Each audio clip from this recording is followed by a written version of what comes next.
Hey guys, quick video here to show you my PB Racing Ace. It's a four-wheel drive electric 110 scale buggy. Sometime in the maybe late 80s, early 90s, I believe. This little photocopied manual doesn't have any dates inside, and I haven't done any research, so we're gonna guess maybe 88 to 90. From what I hear, this was not very good on the track, and probably should never have been made in the first place. You might notice right away that that's a rear motor set up there, and by the time this buggy came out, I believe everybody was moving to more of a mid motor setup. So yeah, they kind of went back and did what they'd already learned not to, but I can appreciate that. I do a lot of things wrong myself. So anyways, I think the buggy is great looking. I doubt it'll ever see a track, or at least not mine, so can't really say how good it would be on a track. Probably not very good. It's very heavy on the rear end. Had to add all those extra spacers there just to keep the chassis from bottoming out from just a few inches. So let's look at it real quick. You might, if you know anything about the Ace, I don't know that much about it myself, but this bumper here is not original. I had Shapeways print that, drew it up. It's a little bit flimsy the way it mounts, but I think it would at least keep you from knocking one of your wheels off, maybe, at best. The body mounts are also Shapeways mods. Originally there should be a Lexan cover, I guess, running the length of the car, you know, from nose to end and then down and around, and the front of the body would just velcro onto that piece of Lexan. The rear body mount looked to have been borrowed from the PB Ace, or I'm sorry, the PB Maxima or the PB Mini Mustang, and it just kind of mounted to the shock tower. In my opinion, it looked completely out of place.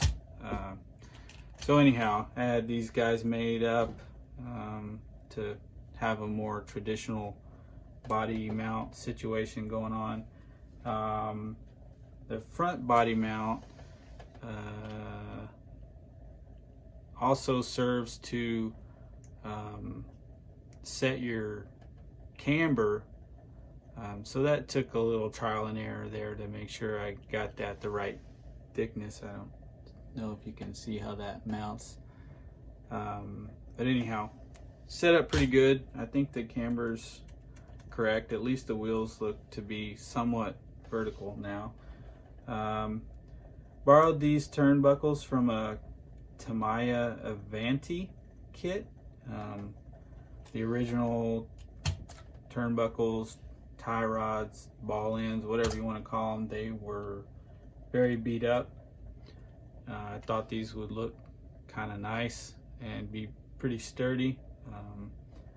And you know, the thing I didn't see or anticipate was how loud they would be. I mean, they kind of click and rattle when the car's going down the street, so it's a little bit noisier now. But anyways, that's a sacrifice for good looks, I guess.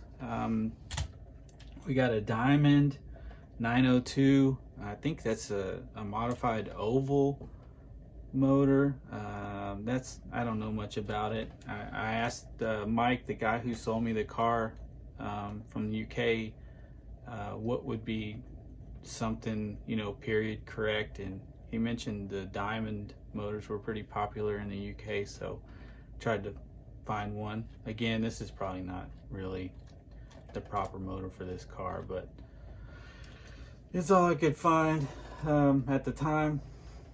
What else do we have to look at down below? I don't think anything else is going on there. Let's see. I had to, I know you won't be able to see this, but I had to tap the screws for the eccentric, Dabby, get down from there, dude. Hey, get down from there, fool. Okay, that's my cat. Because those guys twist and, you know, I guess 90 degrees, the same on the other side to set the belt tension between the front and rear diffs. Had to drill and tap those so that they would stay in place. I guess that was one of the major problems this transmission had, is that you couldn't really ever keep it, the adjustment to stay over the course of a race. It just kind of loosen up.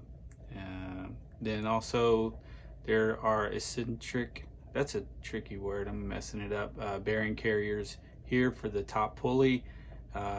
Shapeways parts again, there the originals were really beat up, so it's pretty smooth, other than the fact that someone spray painted the spur gear with some yellow, nice yellow paint, which looked great, but didn't work very well with the pinion gear.